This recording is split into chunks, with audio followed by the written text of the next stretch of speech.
왕이 국민에게 선포한다. 감자 먹지 마.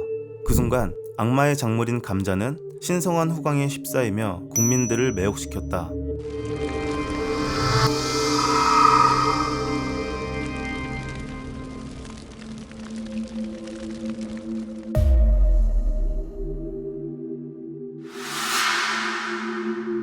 지금의 독일 동부 18세기 프로이센의 제3대 국왕 계몽주의 군주 프리드리히 2세의 무덤에는 사람들이 감자를 두고 간다. 왜 감자를 두고 갈까? 바로 프리드리히 2세는 감자 대왕이라고 불리기 때문이다. 1774년 연이은 전쟁과 대흉년이 덮치고 사람들의 삶은 굉장히 궁핍해졌다. 카카, 국가에 밀이 없어 국민들이 먹을 게 없습니다. 프리드리히 2세는 잠시 고민한다. 빵 대신 케이크를 먹으라고 할까요? 대신에 헛소리를 무시하고 프리드리히는 명령을 내린다. 감자 먹으라고 해. 16세기부터 들어온 감자는 척박한 땅에서도 잘 자라고 생산력이 높을 뿐만 아니라 특별한 농기구를 필요로 하지 않으며 영양분도 풍부했다. 하지만 당시 유럽인들은 감자를 악마의 작물이라고 부르며 먹지 않았다. 그저 감자는 귀족들의 관상용으로 길러지거나 가축의 사료로 사용되었다. 프리드리히 2세는 악마의 작물인 감자를 먹으라고 명령을 내렸고 국민들은 보급된 씨감자들을 불태워버리며 저항했다. 당시 감자의 인식은 개도 안 먹는 음식이었기 때문이다. 왕의 식탁에 매일 감자가 올라와도 국민들은 먹지 않았다. 그런데 프리드리히 2세는 국민들에게 선포한다. 감자는 귀족만 먹을 수 있다. 일반 농민들은 감자를 재배하지 못한다. 그러면서 감자를 재배하는 왕실 농장에 근위병까지 세워 보초를 서게 했다. 악마의 작물인 감자의 재배와 식용이 금지되었다. 국민들은 개도 안 먹는 감자를 못 먹게 되었다. 안 먹던 감자를 못 먹게 한다고? 국민들은 이해할 수 없었다. 그런데 그때 기묘한 현상이 나타났다.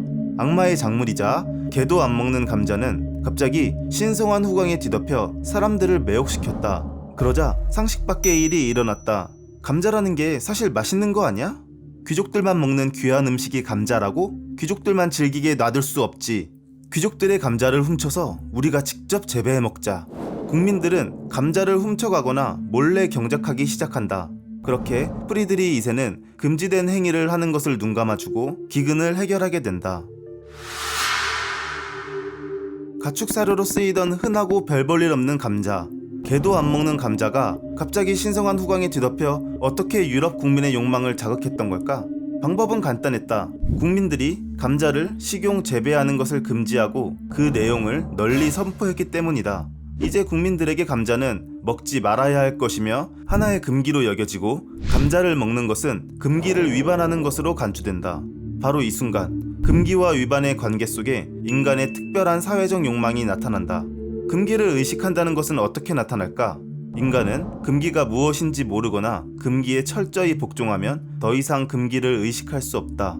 감자를 먹는 것이 금기라는 것을 모르거나 당연히 먹지 않아야 하는 것으로 생각된다면 금기된 감자라는 의식을 하지 않을 것이다.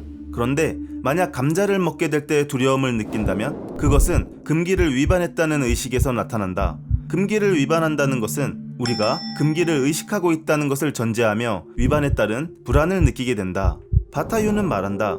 금기는 누리기 위해 유지된다. 금기를 위반할 때 인간에게 주어지는 불안은 금기가 살아있다는 것에 대한 의식에서 온다는 것. 즉, 금기 없는 위반은 존재하지 않는다. 그렇다면 인간은 왜 금기를 위반하는 것일까? 이유는 바로 금기를 의식하는 과정에서 나타나는 공포, 긴장, 두려움, 불안이 금기를 위반하도록 충동하기 때문이다. 의문이 든다.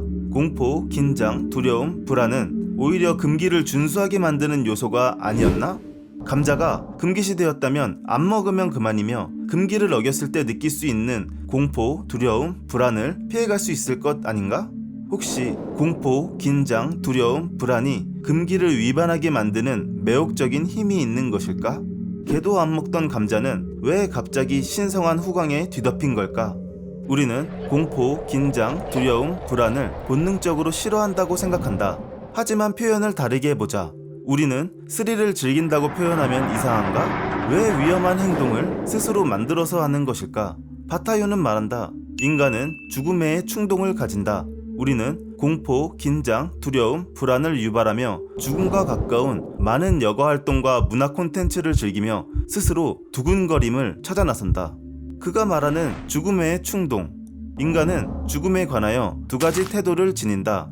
우리는 죽음과 가까울 때 발생하는 생명의 집착들, 공포, 긴장, 두려움, 불안과 같은 위기감지 본능을 통해 죽음을 멀리 떨쳐놓는다. 즉, 죽지 않으려고 한다. 그런데 공포, 긴장, 두려움, 불안함이 무섭긴 하지만 지고한 흥분을 일으키는 어떤 장엄한 요소가 있어 우리를 매혹시킨다고 생각했다. 인간은 생존을 위협하는 위기 상황일 때 뇌는 신체의 변화를 감지하며 신경 전달 물질들을 분비한다. 아드레날린, 엔돌핀이 활성화되면 인간은 평온한 일상에서 맛볼 수 없는 쾌감을 느낀다. 이것은 간접적 경험으로도 분비될 수 있다. 우리를 죽음에 빠뜨리려는 위험이 오히려 우리를 즐겁게 한다. 바타유의 신성함이란 인간의 죽음의 충동을 자극하는 것이며 무서움과 동시에 지고한 흥분을 일으키는 어떤 장엄한 요소다. 감자를 먹는 것이라는 금기를 의식하게 될 때 감자는 금기의 대상이 될 뿐만 아니라 인간의 불안을 자극하는 신성한 후광에 휩싸이며 무서움과 지고한 흥분감을 일으키는 위반의 대상이 된다. 인간의 특별한 사회적 욕망은 금기와 위반에 대한 욕망이다. 그리고 금기와 위반의 관계 속에 나타나는 신성은 위험하지만 매혹적인 힘을 가진다.